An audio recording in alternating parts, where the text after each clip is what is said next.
Olá, meus amigos, sejam todos muito bem-vindos ao canal Politizando. Eu sou o William Jacob e nesse vídeo vou trazer para vocês aqui a Joyce Hasselman.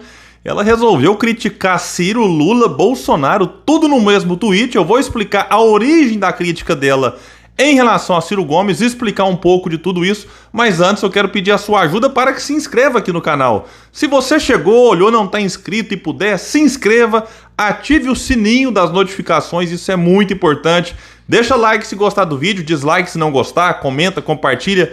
Tudo isso, meus amigos e amigas, é muito importante para que o nosso trabalho continue crescendo. Bom, pessoal, então é o seguinte, antes de trazer aqui o tweet da Joyce criticando o Ciro, eu quero explicar a origem dele, porque o Ciro foi entrevistado lá no canal My News, no programa, digamos assim, chamado Manhattan Connection, muito famoso, bem antigo, e que agora está hospedado no canal My News. E a CNN meio que fez um resumo em relação à fala do Ciro que gerou essa polêmica envolvendo a autonomia do Banco Central. Diz aqui então a CNN no link que eu vou deixar para vocês que o pré-candidato à presidência da República, Ciro Gomes, do PDT, afirmou que seu eventual governo não respeitará a atual autonomia do Banco Central e que, caso seja eleito, a diretoria da instituição será convidada a se demitir no primeiro dia. Bom, isso aqui assustou muita gente, mas o Ciro já tinha falado outras vezes. Mas realmente a repercussão desta vez foi muito maior. E a matéria vai trazer aqui o que o Ciro disse, abre aspas para ele. No primeiro dia do meu governo, nós somos todos cavalheiros. A atual direção do Banco Central será convidada a se demitir. Bom, isso aqui é o seguinte, Ciro não vai estalar o chicote e mandar todo mundo sair correndo, não. Mas o Ciro vai explicar para eles, de uma maneira clara, educada, mais firme e dura, como tem que ser, que o seu projeto para o Brasil é outro, diferente desse de Bolsonaro e diferente daquele que o Banco Central, colocado lá, indicado por Bolsonaro, está aí implementando e destruindo o Brasil. Vou explicar daqui a pouco o que está acontecendo. A matéria da CNN lembra, inclusive, que a autonomia do Banco Central foi aprovada pelo Congresso no início de 2021, estabelecendo mandatos fixos para o presidente da instituição e para 8 de seus diretores responsáveis pela política monetária. Por lei, o presidente do banco toma posse, vejam isso, no terceiro ano do mandato do presidente da República, e ele fica 4 anos. O atual, para vocês terem uma ideia, ficará até o fim de 2024, ou seja, o próximo presidente, seja ele quem for, ficará 2 anos com o presidente do Banco Central escolhido por Bolsonaro. É uma aberração. O PT disse, através da sua presidente Gleisi Hoffmann, que ele vai continuar, que vai aceitar isso numa boa. Eu acho um absurdo. Segundo Ciro Gomes, destaca a CNN, a atual autonomia será substituída por uma nova dentro dos 6 primeiros meses de seu eventual governo. O Ciro tem falado insistentemente há muito tempo, apoiado em dados, em números, que o atual modelo coloca o Banco Central a favor do sistema financeiro e não do povo.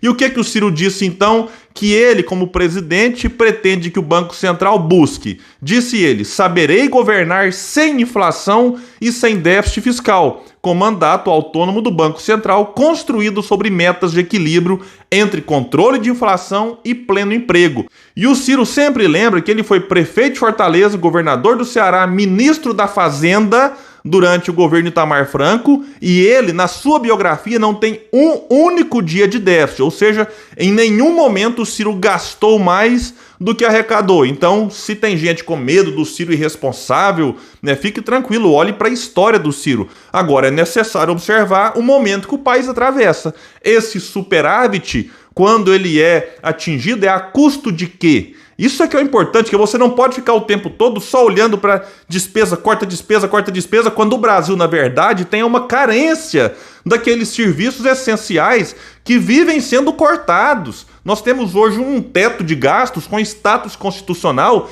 que é um absurdo que não existe em outro país, nem na literatura, é só no Brasil. O Ciro tem defendido que você tem que buscar o quê também?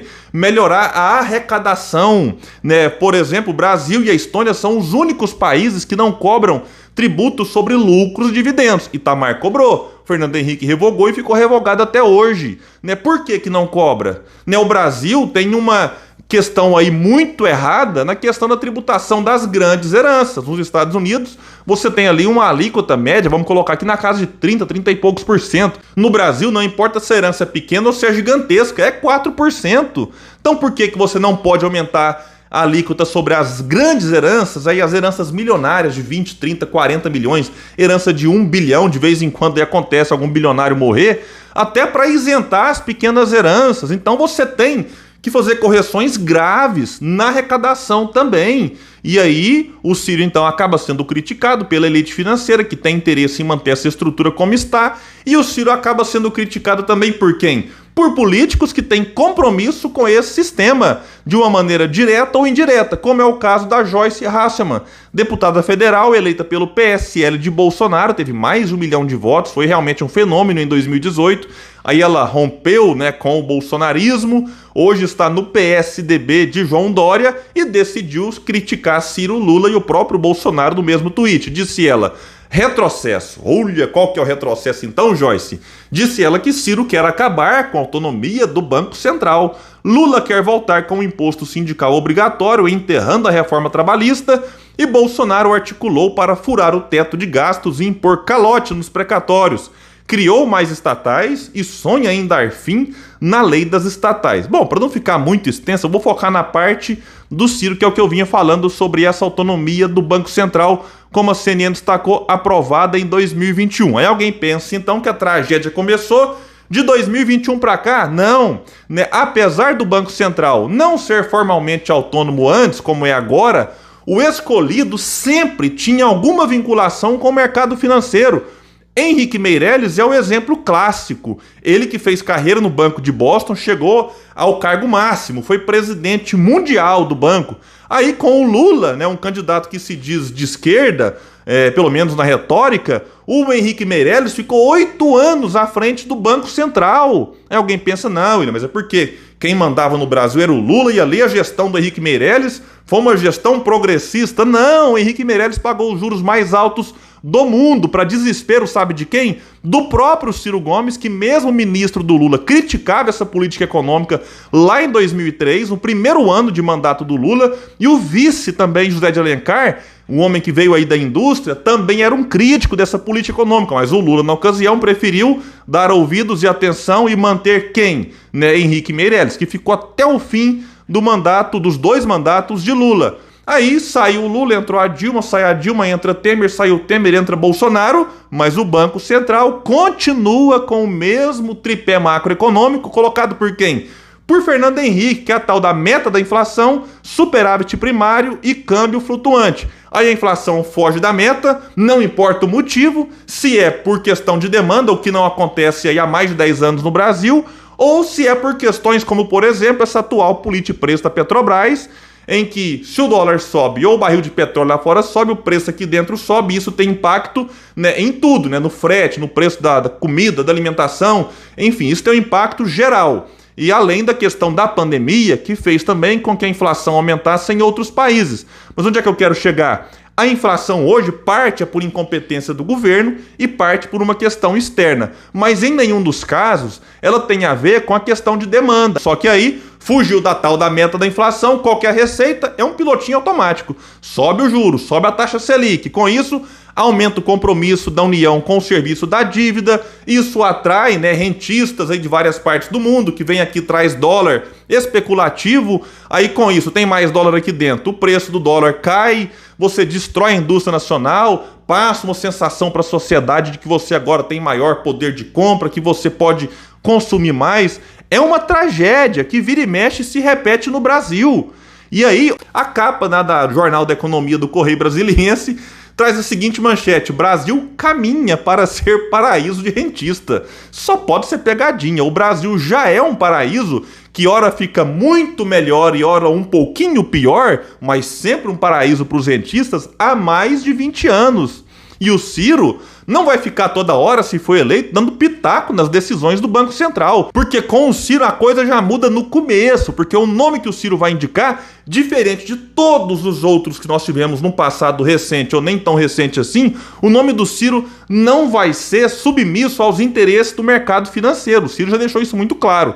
Então o Ciro vai indicar um nome, O Senado vai sabatinar normalmente, fazer perguntas, questionamentos, e aí o Senado aprova esse nome ou não. O que a gente precisa acabar é com essa coisa de Banco Central ficar a serviço do sistema financeiro e não a serviço de um governo que tenha compromisso com o povo. Então o Ciro vai fazer isso, Banco Central trabalhando para o povo e não para o sistema financeiro. Simples assim. Agora, quem acha que o Brasil vai bem há muito tempo, que a economia está uma maravilha, vota no Lula, no Bolsonaro, no Dória. Esses três, com algumas diferenças, com algumas preocupações sociais a mais ou a menos, estes têm compromisso com esse sistema.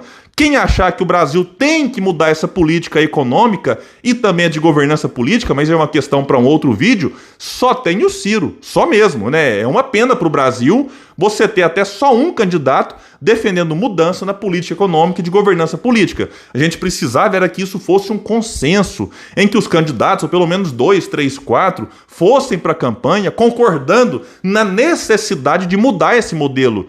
A prova de que ele fracassou de vez é que o Brasil, que crescia quase 7% aí da década de 30 à década de 80, passou a crescer de 80 até 2010, 2, alguma coisinha, e de 2010 a 2020, zero. Zero, parou de crescer, sendo 6 anos de PT, 2 de Temer, 2 de Bolsonaro. Então ou a gente aposta nessa mudança, ou de fato pode entrar esse ou aquele que o Brasil vai continuar aí tendo que se contentar com eventual voo de galinha que sobe num ano, cai no outro, estabiliza, mas que quando você pega a média, como eu mostrei nos últimos 10 anos, sem crescimento, e isso para o país é muito, mas muito ruim mesmo. E para o povo, né? Quando a gente fala ruim para o país, afeta a vida das pessoas e a gente tem que falar disso. Pessoal, então eu fico por aqui, convidando a todos que compartilhem esse vídeo, continue com a gente acompanhando aqui os próximos que eu vou lançar no canal Politizando. Valeu, pessoal, até mais!